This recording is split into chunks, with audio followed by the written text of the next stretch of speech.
নমস্কার বন্ধুরা, কেমন আছো সবাই? বলো তো আজকের আমি কি বানাচ্ছি? দেখে মনে হচ্ছে না ডালের ভিডিও কে দেয় রে বাবা।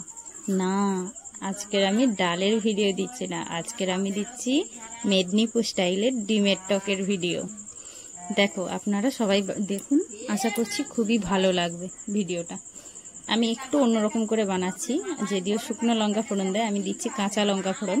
এটা আমি আমার মতন করে করেছি, শুকনো লঙ্কা না ফোড়ন দিয়ে কাঁচা লঙ্কা ফোড়ন দিয়ে বানিয়েছি।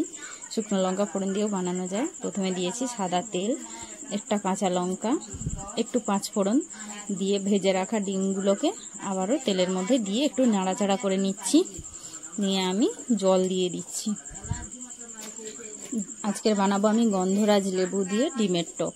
লেবুর রসটা আমি আগে থেকে নিংড়ে রেখেছিলাম। দেখো আমি কিভাবে বানাচ্ছি, পুরো ভিডিওটা দেখতে থাকো, আশা করছি ভালো লাগবে। নুন দিয়ে দিয়েছি স্বাদ অনুযায়ী, হলুদ দিয়ে দিয়েছি। দেখো সর্ষে বাটা এদিকে আছে, লেবুর রস, সর্ষে বাটাও এর মধ্যে দেব। তো দেখো আমি কিভাবে বানাচ্ছি।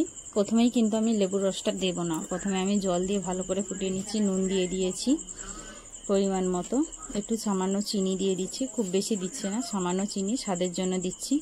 যেহেতু ডিমেরটা অনেকটা ফুটে গেছে, ফুটে যেতে আমি ওর মধ্যে দিয়ে দিয়েছি সরষে বাটা দিয়ে আমি ওটাকে ভালো করে ফুটিয়ে নেব, খুব ভালো করে ফুটিয়ে নেব। লেবুর রসটা লাস্টে দেব, না হলে তেতো হয়ে যাবে টকটা। বন্ধুরা, প্রথমে কিন্তু কেউ লেবু রস দেবেন না, তাহলে টকটা পুরোটাই তেতো হয়ে যাবে, একটুও খেতে ভালো লাগবে না। আর এভাবে আপনারা বাড়িতে ডিমের টক বানিয়ে খাবেন, এই গরমে খেতে খুবই ভালো লাগবে। আর যতটা পরিমাণ ভাত খান তার থেকে একটু বেশিই ভাত খাওয়া হয়ে যাবে। আমাদের বাড়িতেও আজ সেই একই হয়েছে, একটু বেশিই ভাত খেয়ে ফেলেছে সবাই এই টকের জন্য। তো আপনারাও বাড়িতে এভাবে বানিয়ে খাবেন, খুবই ভালো লাগবে খেতে।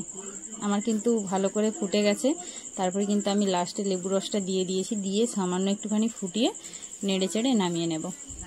আপনারা চাইলে কাঁচা সরষের তেলও একটু দিয়ে দিতে পারেন, আমি সরষের তেল দিচ্ছি না, যেহেতু গন্ধরাজ লেবু টক আছে, ওর গন্ধটাই খুব সুন্দর, কাঁচা সরষের তেলের কোনো প্রয়োজনই নেই।